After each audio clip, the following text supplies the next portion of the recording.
Okay, let me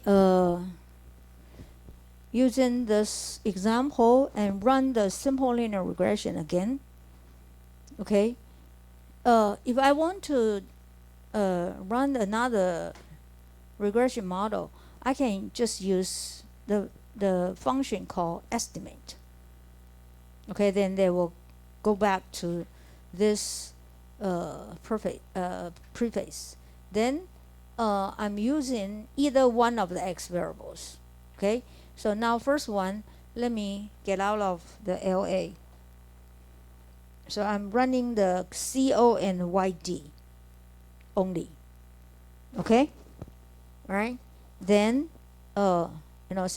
since I'm using OLS models, and so I'm hit OK. Therefore, I have another one which is just YD. Okay, then I will put this. How come they cannot move? Okay, this one. Okay, uh,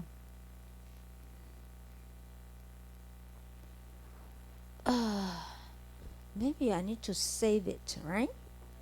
Yeah, I need to save it. Okay, let me save it first.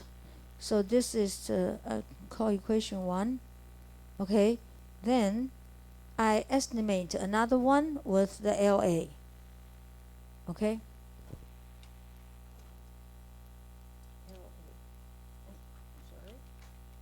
LA. All right. Then it again. Then this one is LA, and I'll name it again. This is equation 2. Then hit OK. And I think I need to do the multiple again, right? Since I don't have that output anymore. So I put back the YD. Is this one? Is this called YD? Then I'll do it. All right. So I name it as equation 3.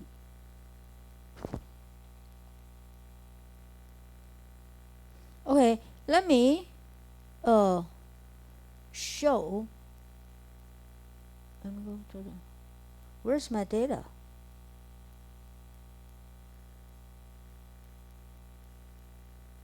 This one? Where do I go back to my variables screen? Where is it? Anybody knows? Where do I go back my original variables list? View? Where is it? Oh, make it larger. Then this one? Work file? This one?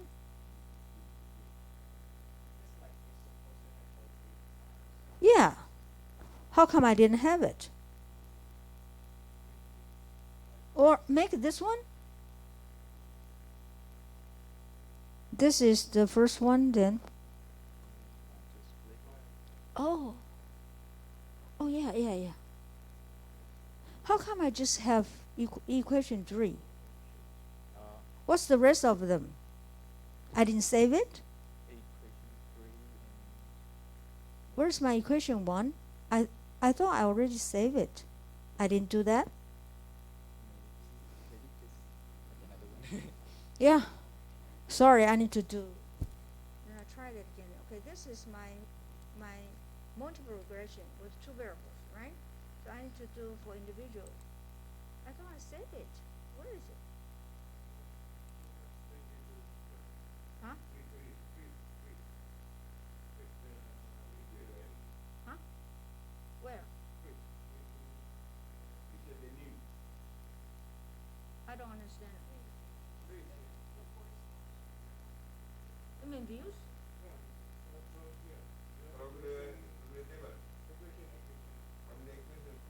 From the equation?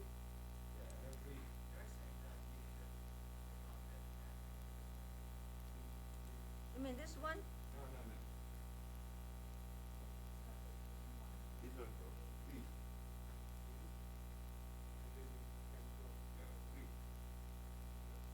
mean freeze?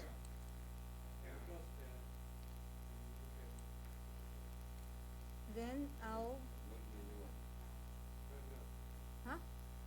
Then I delete this one? This is freeze, right? Then I'll do the estimation, okay? That's an equation. Then, and I thought I can save it, name it. This equation, since this is equation 3, right? Equation 1, then I hit OK. Then I should have equation 1, right? Okay? Then I will do it again for CO and YD, right? So CO and YD, then I'll make it equation 2.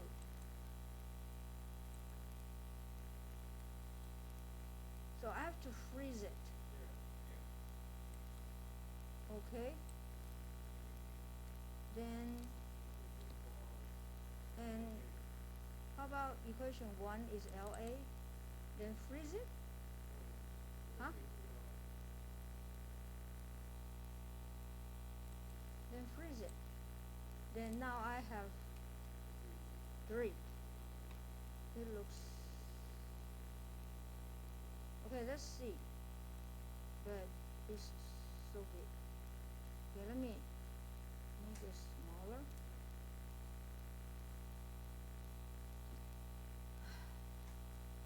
That's too big.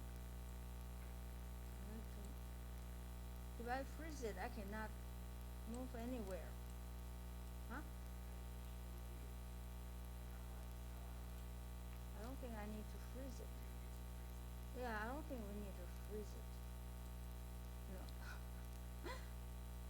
But anyway, let's just see what we have it now. Okay, this is 2 models. Okay, this is the on the right hand side is with 2 variables. Okay, with 2 variables, and individual one is not significant. However, I run the individual. Okay, look at this one is a CO with YD only. What's the probabilities? Significant, right? And let's see with the LA, it's also significant, right? And look at this, adjusted R square and R square.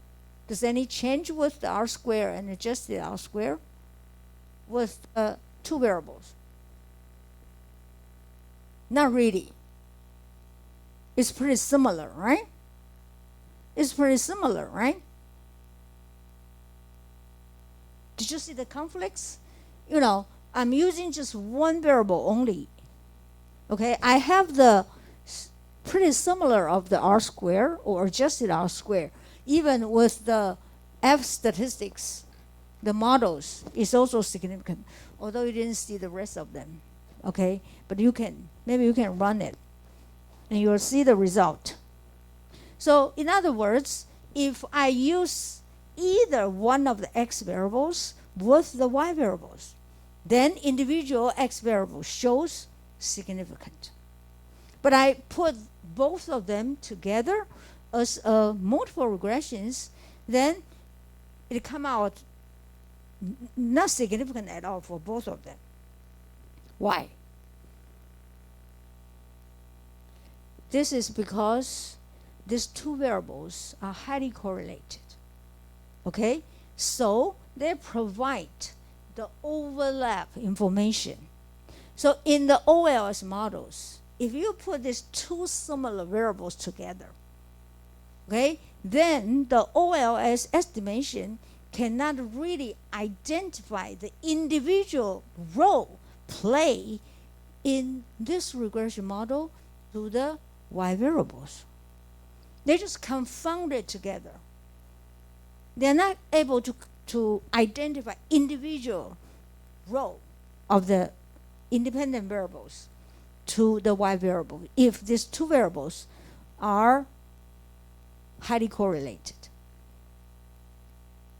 You can see that if if I want to use the x variable to explain the variation of the y, okay, basically I'm looking for the variables which can play their individual role to the variation of the y, right? But if these two are confounded together, they just overlapped, but not perfectly overlapped, just partial overlap. And this overlap is pretty high. Then the OLS estimation methods is not easily to identify individual x variables role to the y variables. Remember that when we do the multiple regressions, if we explain the coefficient of individual variables, we should say that holding other variables as constant, then one measurement unit change in these variables cause how much of the variation of the y variables, right? That's why we explain the coefficient. But if these two variables is too overlapped, how do I make the constant of the other variables, which is highly correlated with these variables? So it's impossible. So we don't make it as a math. It's really complicated math. That's just thinking using intuition. So, for example, if you have two persons, okay, if you work as a team to a project, okay, if these two students or two persons ability is very similar, okay, then they contribute to this project. Their contribution to the project is really overlapped. Then how does the boss can identify, which one play or contribute how much to this project? You can think about it this way, right? But if you have these two students together, one is has a good leadership, the other one have a good ability to do the analysis. Then if you combine them together, they can make a project maybe very well. And individual play their own roles.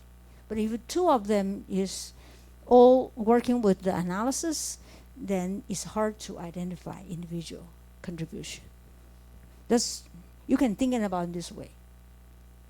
So if in these examples, I means that either one of them play the whole roles to explain the expenditures of the students, since their R square and adjusted R square is still high enough, just either one of them.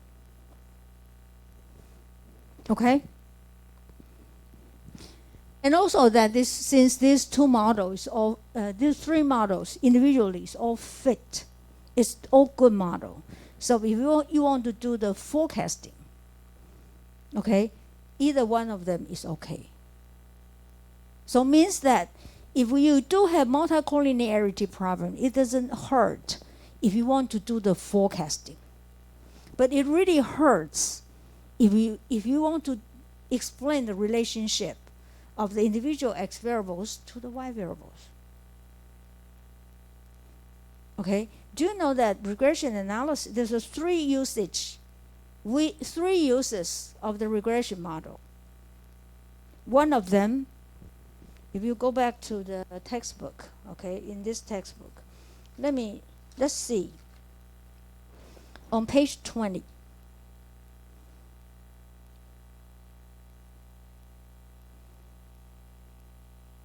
Page 20, uses of econometrics. This class is really called econometrics. Although we make it research methods for the first half, and the second half is econometrics, but actually this is regression analysis. Okay? On page 20, did you see that there are three uses of econometrics? One is called describing economic reality.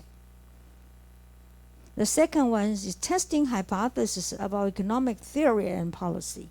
The second one is forecasting future economic activities. Okay? And I know that for if you are working with financial data, okay, if you, I mean, you in your thesis, if your purpose is for the financial data, maybe you need to do the forecasting. If you have the problem with multicollinearity, there's nothing hurt for the forecasting, but it will hurt using the second for testing hypothesis about economic theory and policy.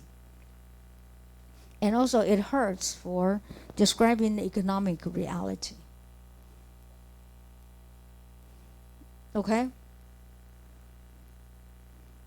Okay, so the problem is not always bad.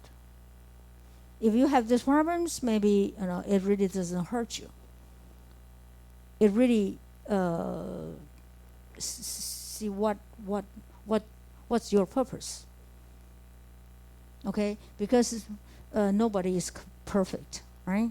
So there's no perfect model. Okay, so what we learn is although we violate some assumptions from the basic regression analysis assumption, then in some situation it may not hurt. So if you're using the models with multicollinearity, it won't hurt if you do the forecasting because the model is good. So either one of them is okay. Okay, and so this is the I think I haven't finished the consequence of the multicollinearity yet. Okay, let's see. I'll go back to chapter 8.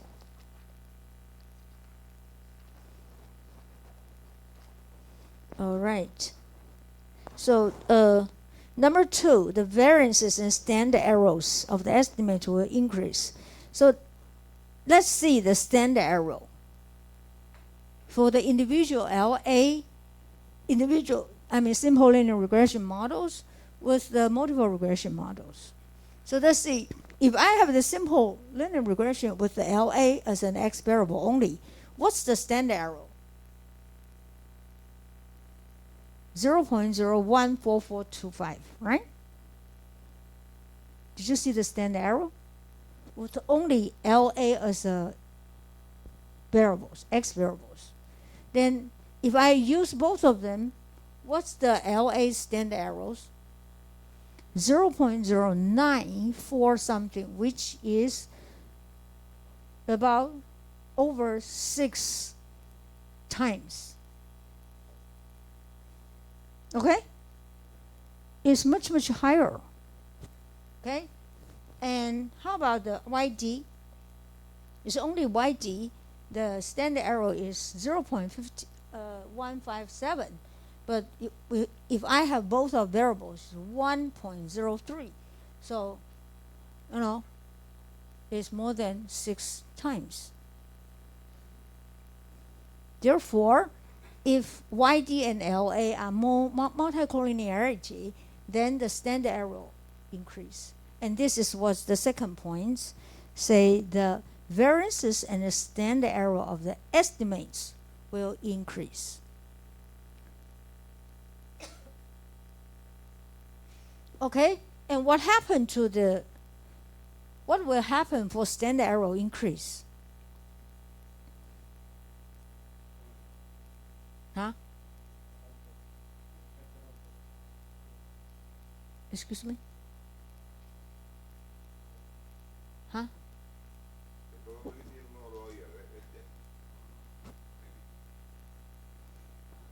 Well, let's see.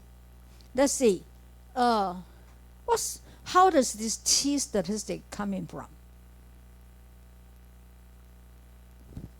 What's the T statistic? Because p-value is coming from T statistics, right? So where is T statistic coming from?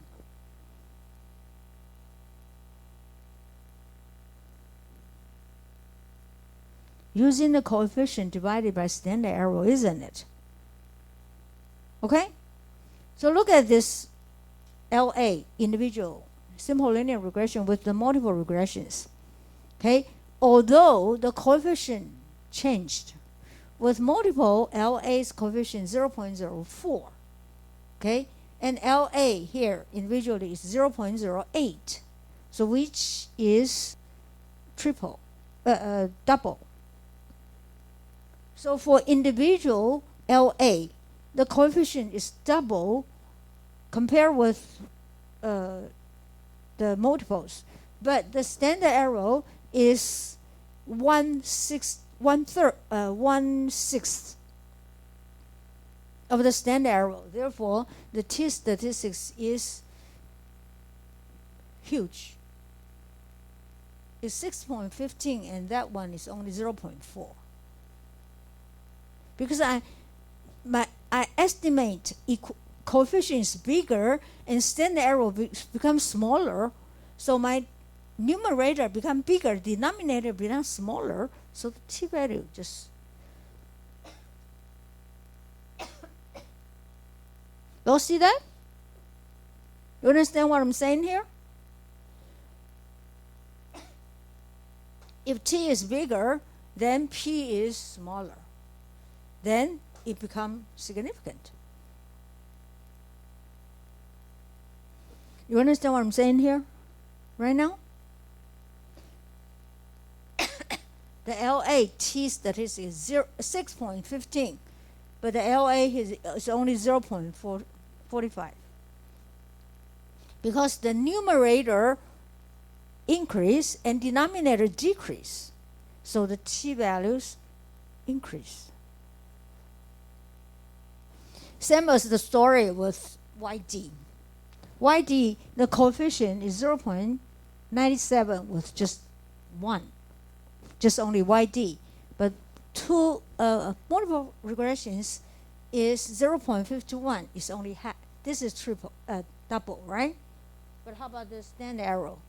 Again, this much smaller than the standard error there. Therefore, the t statistics is much bigger. Okay? Right? So the standard error increase, and the coefficient of estimate, although it is unbiased, but it's sensitive, means it will change. It's sensitive. Okay? Therefore, it affects the t-values as well as confidence interval. Right? You understand confidence interval? How do we get confidence interval?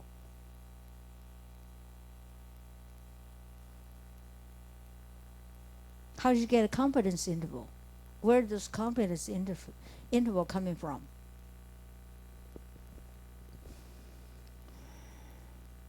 Well, it is really similar to the, t statistics.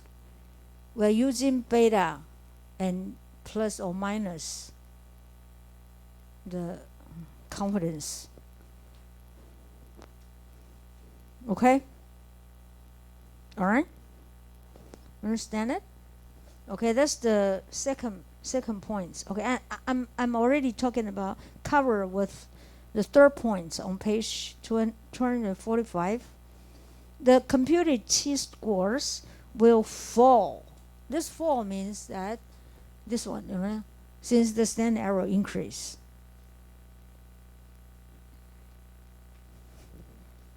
And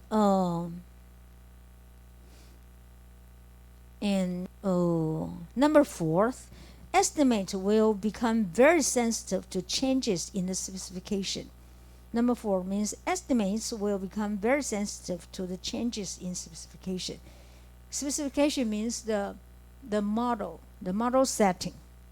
So if I have just one x variables and compare with 2 x variables, it means there's 2 different specification, right? And the coefficient, I mean the estimate, is very sensitive. It changes a lot. Okay, number 5, the overall fit of the equation. Number 5, okay, the overall fit of the equation and the estimation of the coefficient of multicollinear variables will be largely unaffected. Okay, number 5 means the overall fit of the equation means that R square or F test. Okay, the R square of test will not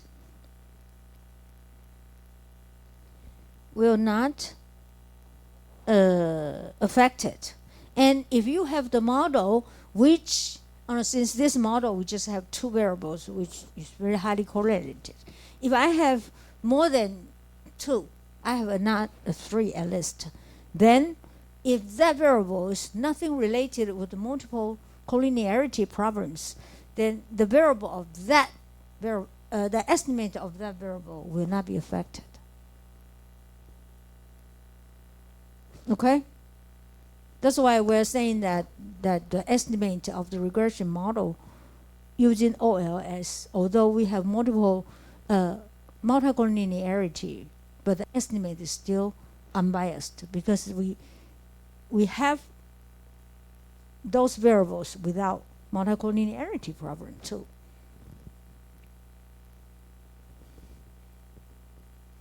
Okay. Does it make sense to all of you? So this is talking about the consequence of the multicollinearity. And we do have one of the examples, okay, which in on page 248. Let's see the second examples and make sure we learn more about this consequence of the multicollinearity. Okay, let's look at a second example on page 248. This is about petroleum consumption. Did you see that equation 8.12? You see that? 248, page 248. Yes. Okay. You have that? Yeah, okay. Okay. Let's look at this model. There's no data with these models, just all this output, okay? All right. And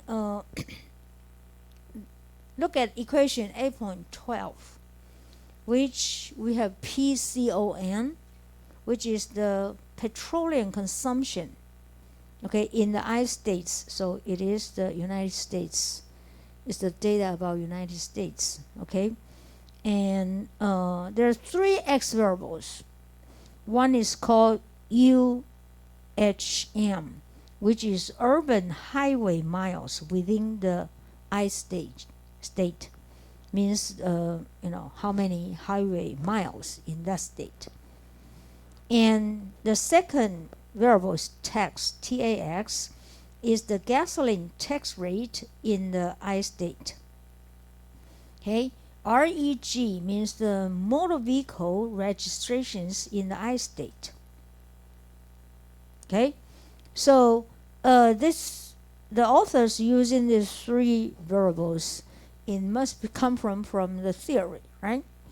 And so according to the 3 variables, what is the expected sign of the 3 individual variables to the Y petroleum consumption? The first one, urban highway miles within the state. If the state built more highway, then the highway miles will be larger, right? Then in that case, the petroleum consumption will be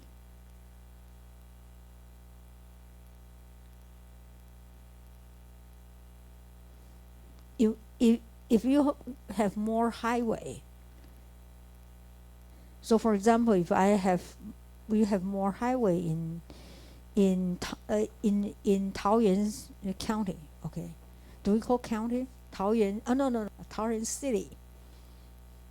Okay, if we have more highway, urban highway in Taoyuan City, how do you think the petroleum consumption?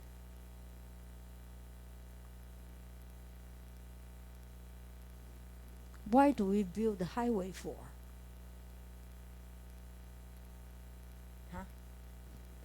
Why do we have to build a highway? For the transportation, right?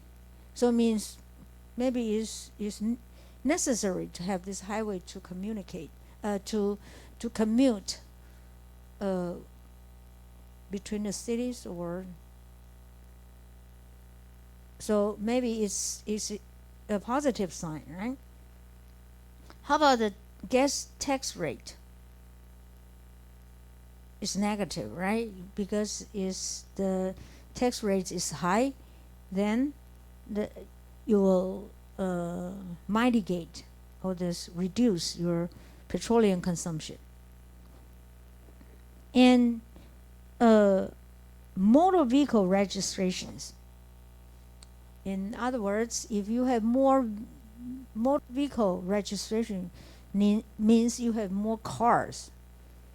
Then if you have more cars, the car is not just put it there for idle, it's using it, you need to use your car, right? It's not idle there, right?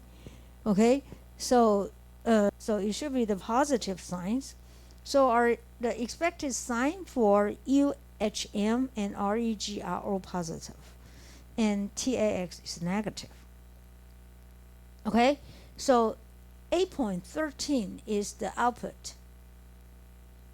You know how to read this output? Just exactly the same as we have this from if we have data. Okay, so the coefficient, for example, for UHM is 60.8, and tax is negative 36.5, and registration is negative 0.061. Okay, and what is the parenthesis? Is standard error. Is standard error. Okay, did you see those parentheses? Those parentheses for UHM is 10.3. Therefore, what is the t-score? Is using 6.8 divided by 10.3, which is 5.92. Understand what I'm saying here? You understand what I'm saying here?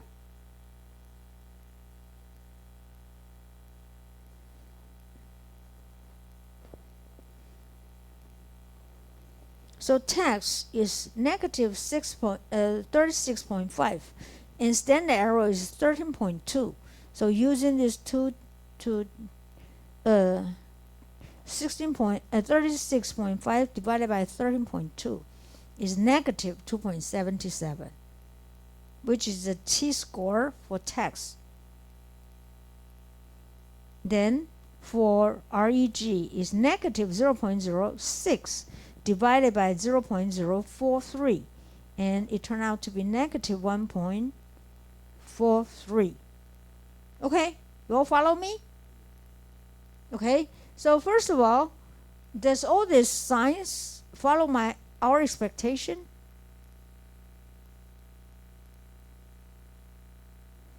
Not really, right? REG, the sign for REG now we have is negative, but we expect it should be positive. Okay? How about the significance?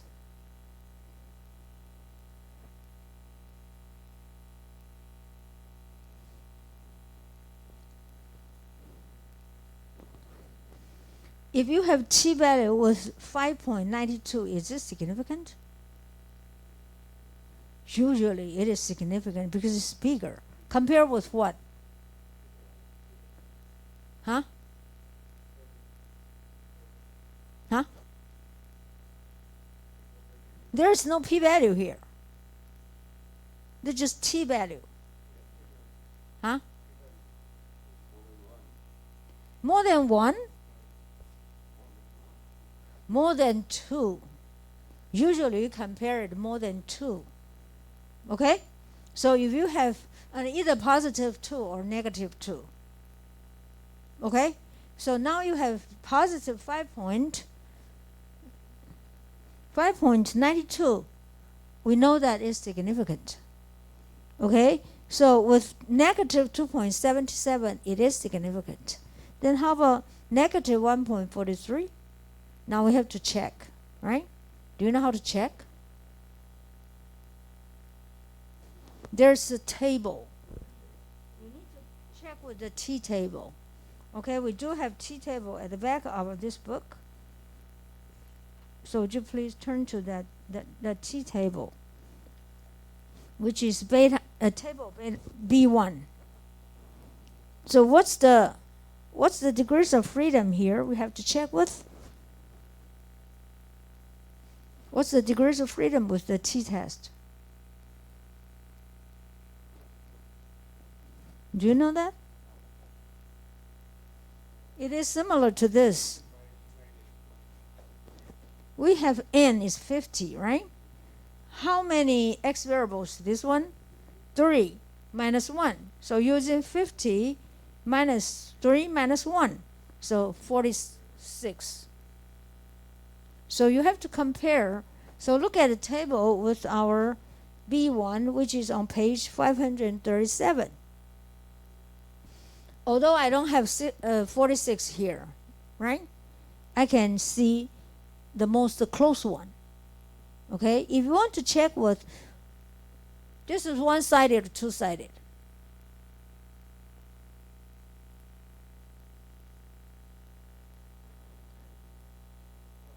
One-sided, because we have expected sign, which is positive, right? So look at one-sided, and either you can look at the at most is 10%. Okay, so you can see if you have the degrees of freedom close to 40, then the degrees of freedom is 1.303. What do we have? 1.43. So it is somewhere between 5% and the 10%, right? Right? You understand what I'm saying here? For one-sided test is between 5% and 10%. Since I have negative 1.43. You know, this is just roughly. Okay? But although this is, you know, if my alpha level set at 10%, below 10%, then it will be significant between that's significant at 10%, right? If I insist with alpha level 5%, it is not significant. Any questions? Any questions?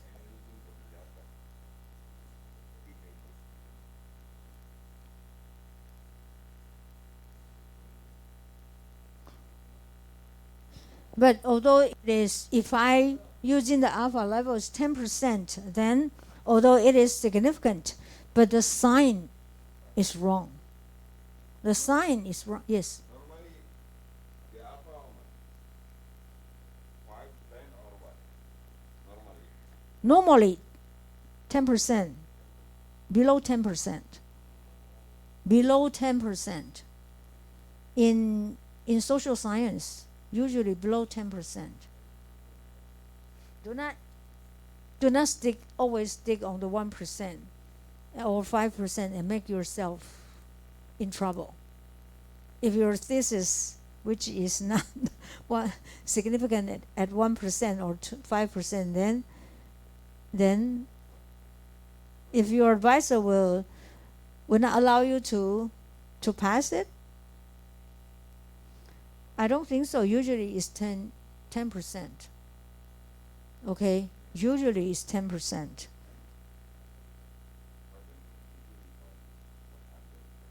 Under 10%. Under 10% is okay. But in this in these examples, the sign is not correct. Okay? Do you all remember? Yes.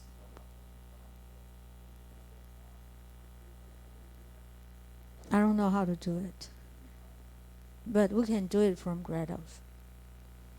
I don't know how to do it in EViews. There's many things that which EViews cannot do. Compare with Grados. So I like Grado.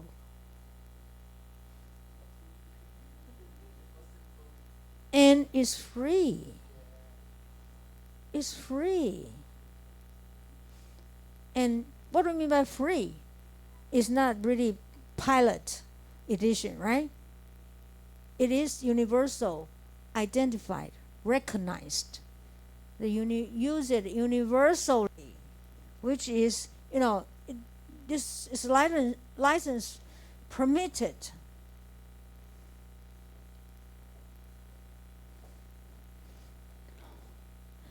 Okay. All right. So what happened? If we bump into these problems, what happened? Did you all remember that if we expect the sign of, according to the theory, if we expect the positive relationship, according to the theory, if we expect the positive relationship, and you end up with the negative signs, then what will you do? Usually, the three problems. One is omitted variables. You may bump into the problems of omitted variables. Or you may bump into the problems of redundant variables. Maybe. Because this all cause biased. And the third one is multicollinearity.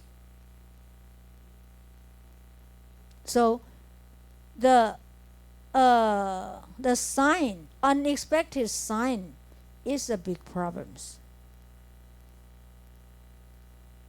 Okay, so this is also why it is important to expect the sign before you do the estimation. Never look at the result, then explain the directions of the variables. That's wrong. That's reversed. Always based on the theory, then expecting the sign and looking at the result. The result should follow your expectation. You know the sequence here? Okay, always look into the theories first. See whether it should be positive or negative. Then as long as you have the foundation from the theory, then look at the result according to the data you collect. Then if you have the different, opposite sign, immediately thinking of three problems. One is omitted variables, or some irrelevant variables, or multicollinearity problems. Okay? So since this example is in here, yes.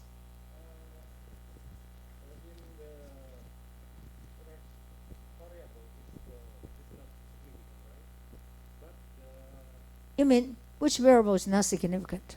You mean the example? So which is not significant? REG? Why? This is significant at 10%. It is significant at 10%. Right? If I want to stick to 5%, of course it is not significant. But if I use 10%, it is okay. It is significant.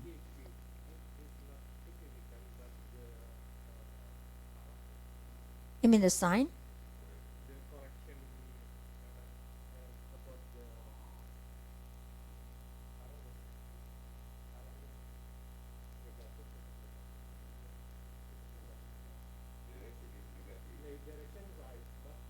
Oh, direction right, but it is not significant.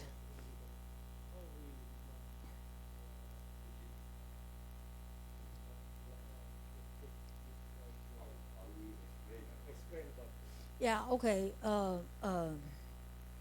If the sign is expected sign is correct, but it is not significant. Okay, if based on the theory, okay, if this is very important variable in according to the theory, although it is not significant, you still need to stay. This variable still stays in the regressions. You should stay in the equation. Not you cannot eliminate the variables because of insignificant. That's wrong. You need to base on the theory first. If the theory says this is a very important variables, then always stays in the regression model. You cannot take it out. Okay? Okay. All right. So this one, the sign is not correct. So we need to do something about it. Okay. So according to the authors, okay, he says that since the variable of UHM is the highway miles, and REG is the motor vehicle registration. So motor vehicle registration is more important than the highway miles. And these two variables are highly correlated. Okay? These two variables are highly correlated. So the author although UHM in equation 8.13 is significant, and UHM and REG are highly correlated, and according to the theory, REG is more eligible, how to say that, legitimate. It's more legitimate to in the model. Okay, so they're trying to get this UHM out, this variable out, and stay REG, and REG variable stays. So which turned out to be the 8.14. And what does that tell us?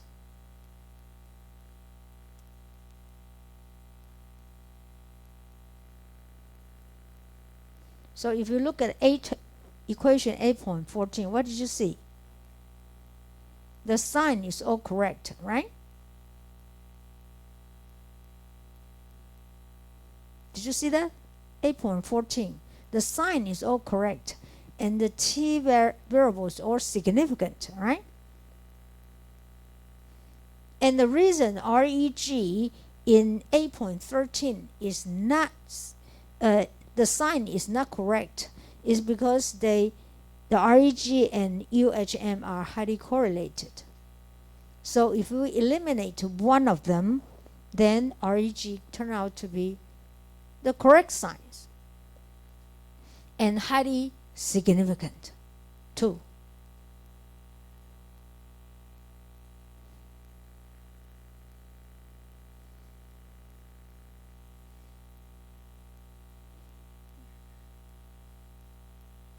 And since here we are going to explain the relationship between x variables and y variables, so the r squared is not that very important, since the adjusted r squared drops a little bit in equation 8.14 compared with 8.13.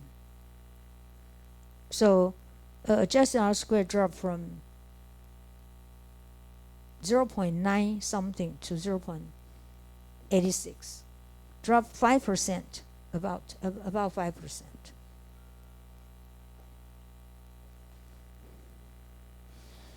Understand what I'm saying here? Is that okay? All right, just okay. Try to review all this, and I'm going to talking about this 8.3. I think it's, I'm a little bit behind my schedule. Okay, we have so much to explain it. Okay, and I thought I'd try to give you assignment next week. Maybe I do have we don't have enough time. I need to explain 8.3, then 8.4, then we can have, and also 8.5, then we can have assignment. So let's make it assignment on, today is 3rd, right? So 2 weeks after. 2 weeks after. So which is, today is 3rd, so it's 17. Assignment. Okay. And you can, let's see. For exercise number 2 and number 7. Okay, go back and prepare for that. And that's for March 17th assignment.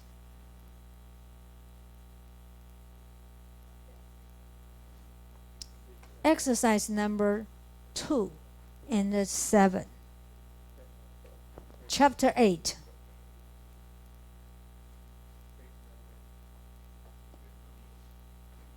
Page number. Okay. 260, 59, up to 60 is question number 2. And question number 7 is 262.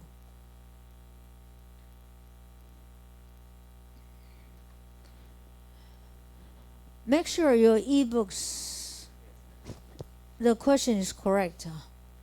I know that some of the ebooks question is old editions. Make sure it is latest. 2 and 7.